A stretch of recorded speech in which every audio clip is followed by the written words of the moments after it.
Hey everyone, Zard here.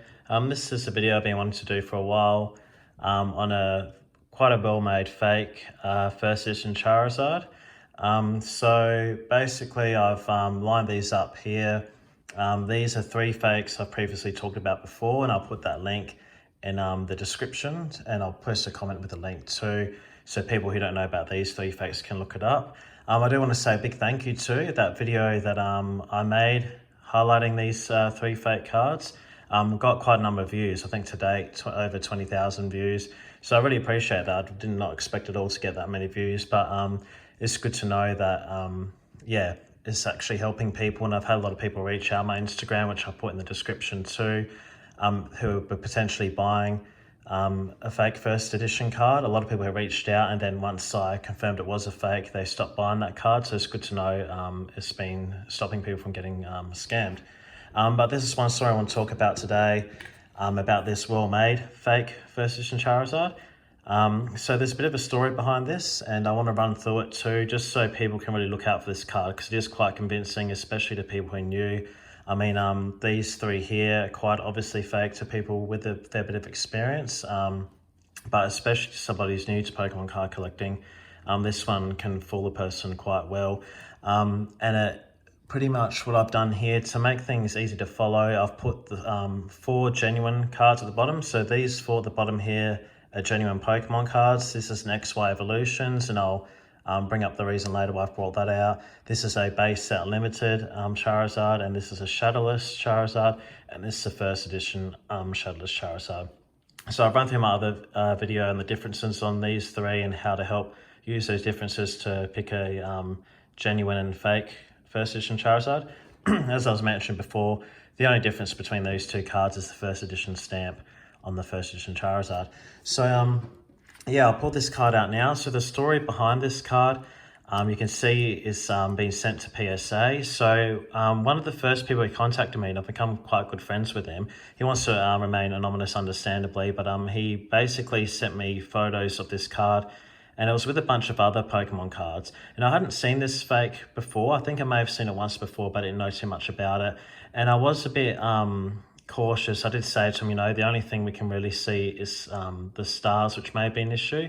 But this seller didn't provide that much information and photos. He just said he had it as part of a collection. In the end, I just talked to him about it, and I said, you know, as long as you're paying PayPal, goods and services, at least you got your buyer's protection. And in the end, that's what happened. He basically had the card arrive, and when he got it in person, if he could feel there was something wrong with the card straight away compared to a genuine one. So there's the fake card there. So a lot of things are quite well done, especially compared to these other three fakes. Here's a genuine one here. So I'll hold them both up together. I'll take them out of them sleeves and run through them. But yeah, so the reason why he sent to PSA, so he had the card arrive, felt quite off about it. He sent me a video straight away once I got a video from the actual buyer, which was a much more detailed video.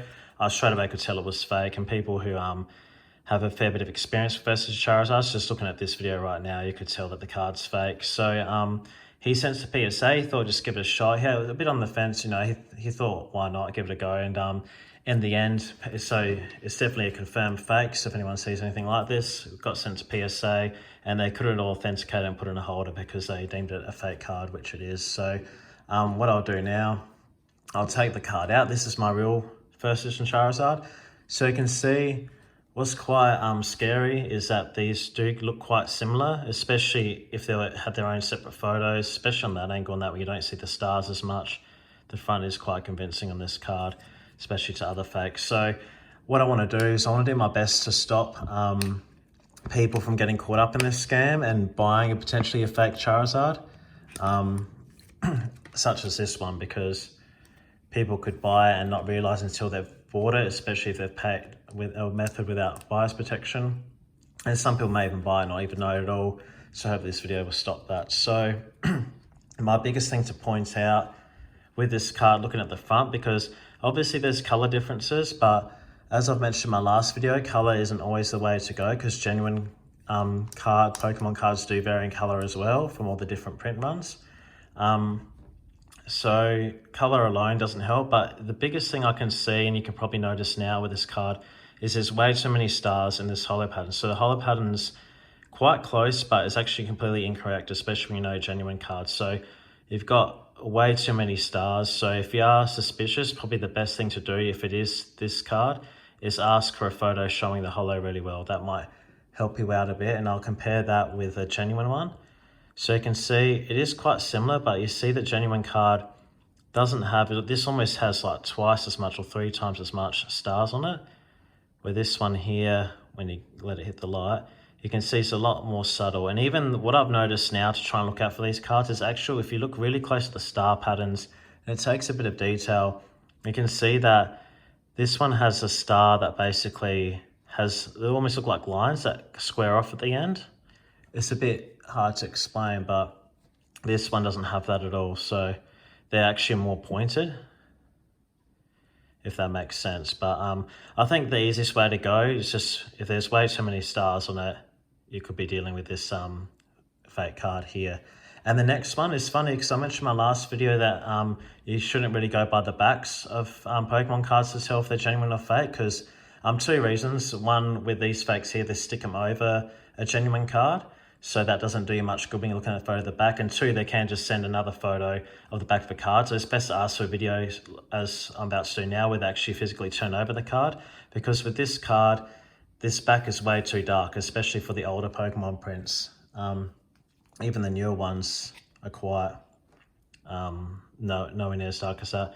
So they're both, I mean, they're dark. There's just something off about this. I mean, kind of like the outlines around the Pokemon writing, they are quite different. And then even the colors aren't quite right on the Pokeball, and pretty much all the colors really. It's just a bit off. There is something you can pick on it, but obviously if you don't have too many Pokemon cards and you haven't dealt with this fake, it's probably hard to pick by that too. So I think the holo is the biggest one on this card, because everything else looks quite good on it.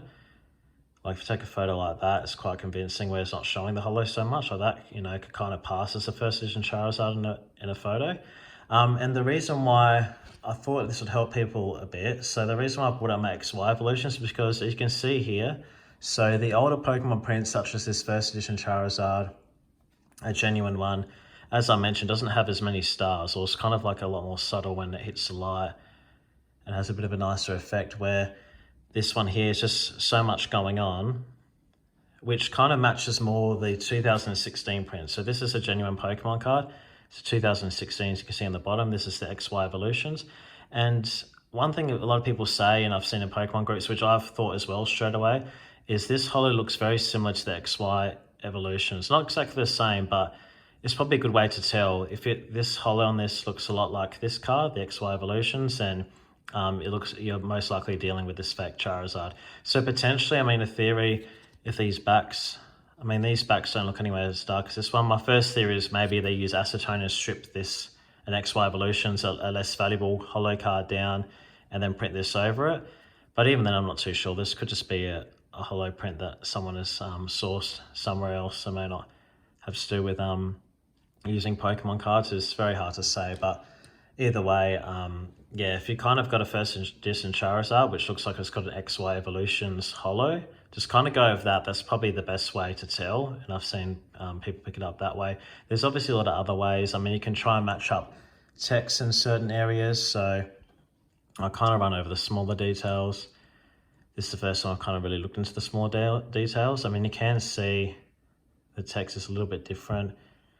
These are 2 different stamp variants, so you can't just go by the stamp. This is actually a thin stamp on this Charizard, and this one here is replicating the thick stamp. So just because these stamps are different, that doesn't mean that that's the way you can tell. Text-wise, I mean, there's not really anything that stands out massively to me. I could have a better look over it, but text-wise, a lot of things kind of line up. But yeah, it's just something I thought I kind of run through and save people from potentially buying, because this one's gone around a lot. I've seen it on Facebook recently. I'm in Australia, in local groups I've seen it, and I've seen them a lot on eBay too, and people bidding on these, you know, up to $1,000 or so, where this card probably wouldn't even be worth $100. So I'm not sure exactly how much it's worth from someone who's made it and sold it as a fake. I've seen it before advertised as a fake only once on eBay, and it was up for about $100 US. So yeah, certainly paying anything more than that, someone's getting scammed. So I hope that helps people so that they don't fall for this scam. And it is probably the best fake First Edition Charizard I've seen, and I certainly don't want anybody to get caught with this, especially once it's arrived and without using buyer's protection, it being too late. As I said, there's plenty of ways people can scam. Just because someone's sending you photos of a genuine First Edition Charizard doesn't mean they're going to send that exact card. Doesn't even mean they're going to send something at all. So that's why it's always best to use a payment with buyer's protection, such as eBay's checkout and PayPal's goods and services. Never do friends and family with PayPal. Never even let somebody talk you out of paying outside of eBay. I've had somebody try before, which was quite convincing at first. So there's eBay's checkout, so using a credit card through their checkout, and then there's PayPal through eBay. Those are the safest methods I find. Somebody once before, because there is a bank transfer option in the eBay checkout. Don't get fooled by that, because if you use that bank transfer option, you'll have no insurance at all. And I found that out from somebody who was selling me a First Edition Charizard. I think they were scamming me, and they actually had a genuine PSA 7 with timestamps and everything. So I believe they own the card. But he asked me to, he was saying his PayPal account couldn't work, and that's often the excuse people use. They say that it's been locked or something. And then he said to me, if you pay through eBay, go through the checkout, then select the bank transfer option and pay me by bank transfer, then you'll still be insured. And it seemed like I would be insured because I'm obviously paying through eBay's the purchase is recorded on the system. But then when I actually messaged eBay support, just because I wanted to double check, so I was unsure, they straight away told me that no, I would not be insured. So be careful of that, because the only way eBay insure you through their buyer's protection is if the actual transaction is recorded through their checkout, whether you're paying through their checkout with a credit card or PayPal. But if you agree to the sale and then pay the person by bank transfer, select that option in eBay and pay outside of it, you won't have eBay's buyer's protection. So I think that's really helpful to know, because I came very close to getting scammed that way. And another thing I want to mention too, I think that sometimes I see in the bit of the Pokemon community that people are quite harsh on people who've been scammed. I don't want anybody to feel ashamed of being scammed. I've been scammed myself, and I've lost at least $1,000 or so selling and buying from being scammed. So it happens to everybody, and especially to somebody new to Pokemon. The last thing I want is them being put off buying cards or put off Pokemon altogether from being scammed from these people out there who are doing this. So it happens to everybody. It's happened to the best of people. I mean, as everybody knows, it's happened to Logan Paul, and there's reputable grading companies that got fooled as well. So it literally can happen to anybody. So if you do get scammed or get close to being scammed, don't feel bad about it. And just obviously do your best to protect yourself. That's the main thing. And if you get scammed, once when I got scammed, I lost $300 on a bank transfer, and I'm glad it was only $300 and it wasn't thousands of dollars. I mean, $300 is still a lot, but it was just an expensive lesson for me, which I now, if I don't know the person personally, then I always do PayPal goods and services or some sort of other buyer's protection payment. So yeah, I hope that helps people in purchasing in the future. Thank you so much, guys, for all the views on my last video, and I really hope this one helps people as well, and to avoid getting caught with this card and paying a high price for it. But yeah, thanks for tuning in, guys, and I'll catch you in the next video.